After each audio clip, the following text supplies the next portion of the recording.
Hello viewer, I'm Dan, and this is That Cool Story Bro.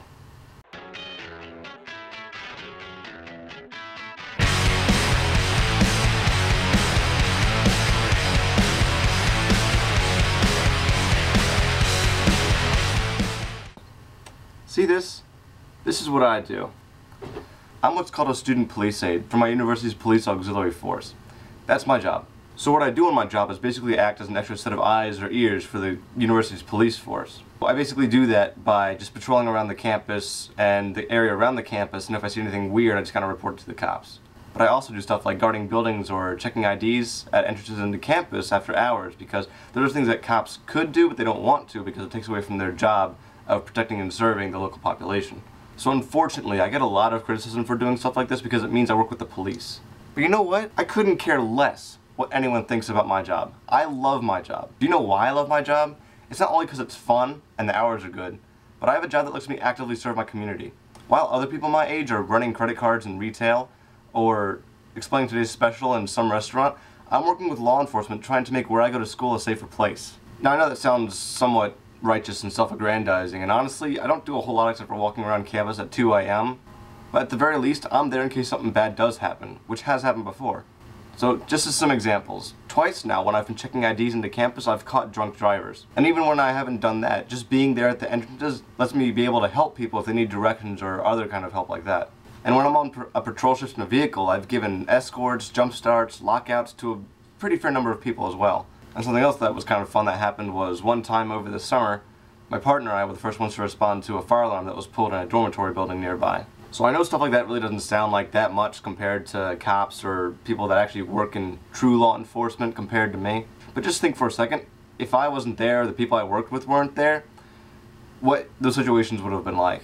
So going back to my examples, those drunk drivers I called out to the police, they wouldn't have been caught and they could have done some really serious harm to themselves or other people. That fire alarm that my partner responded to could have caused a lot more chaos than it did if my partner and I hadn't been there in the first 30 seconds that it went off. All those people I've had to help with directions would have needed to find someone less convenient than me. The people that I've escorted before would have had to walk to their destinations alone and scared, which is why they call us in the first place. Those people who needed jump starts would have had to solicit some stranger or a tow company. And the same thing with people who needed lockouts. And that would suck for them because our services are completely free. In fact, we're not even allowed to take tips. So please, try to tell me that just because I work with the cops, I'm a narc or some power-hungry douchebag or some other bullshit like that. I took the job that I have because I get to help people instead of folding clothes or flipping burgers. But viewer, we haven't addressed the root of the problem, and that's hating on the police. As one friend said when I told her what I do for a living, you work with the enemy. Oh, really?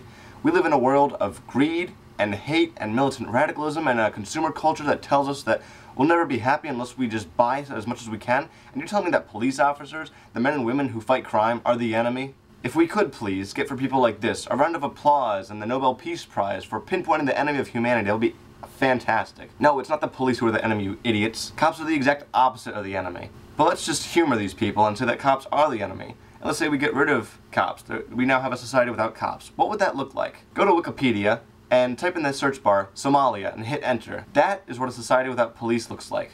That anyone can condemn the police when their badge is the only thing that stands between the innocent and the villainous is beyond me. Did you know that in 2010, 160 law enforcement officers were killed in the line of duty? According to the National Law Enforcement Officers Memorial Fund, that's one every 54 hours. Look at the links in the description for the FBI's LEOCA database about how these officers were killed and who they were. Maybe then you'll find some respect for them. I find that a lot of these people who don't like cops have had troubles with them, but that's their own fault. They were speeding so they got a speeding ticket, or they were being a bunch of loud assholes at a party so it got shut down. Basically, if cops pick on you because you don't follow the law, that's your fault, not theirs.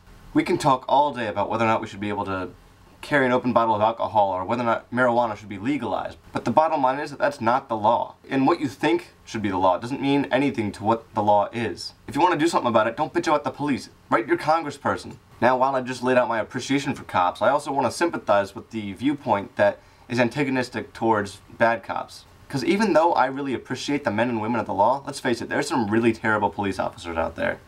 We see videos of police violence and misconduct all the time. And in 2010, the National Police Misconduct Statistics and Reporting Project reported 4,861 reports of police misconduct that involved 6,613 sworn officers.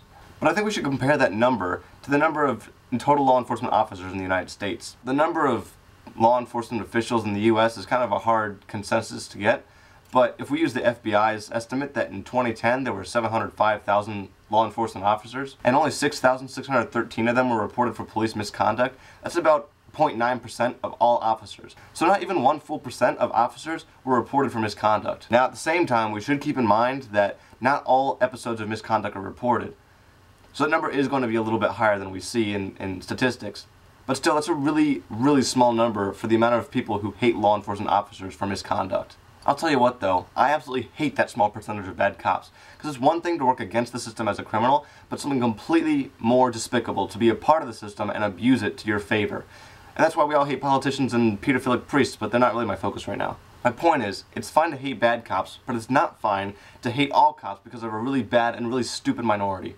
And if you think cops are sometimes rude or impatient, you have to understand that they spend their entire day basically looking for trouble. That's their job. So while some of them are just douchebags, a lot of them seem that way just because they have to view everyone as a potential offender and they have to watch their backs. So case in point, while there are some cops out there who abuse the system, a significant majority of them are people just like you and me who have decided to make a career out of putting their lives on the line to protect the rest of us, and some of them have made the ultimate sacrifice to do so. Now, in light of all that I just said, I want to take a quote from JFK's inauguration speech, which is probably one of the best speeches I've ever heard in my life, and take from that a message to both sides of the law, citizens and the enforcers, so that instead of continuing to grow apart, we can try to understand that we really should be working together in this endeavor to make the world a safer place. And if a beachhead of cooperation may push back the jungle of suspicion, let both sides join in creating a new endeavor, not a new balance of power, but a new world of law, where the strong are just, and the weak secure, and the peace preserved. And so it should be that the enforcers are just, and the citizens secure, and the peace preserved. Will you join in that historic effort? I'm Dan, and what you just watched was That Cool Story Bro.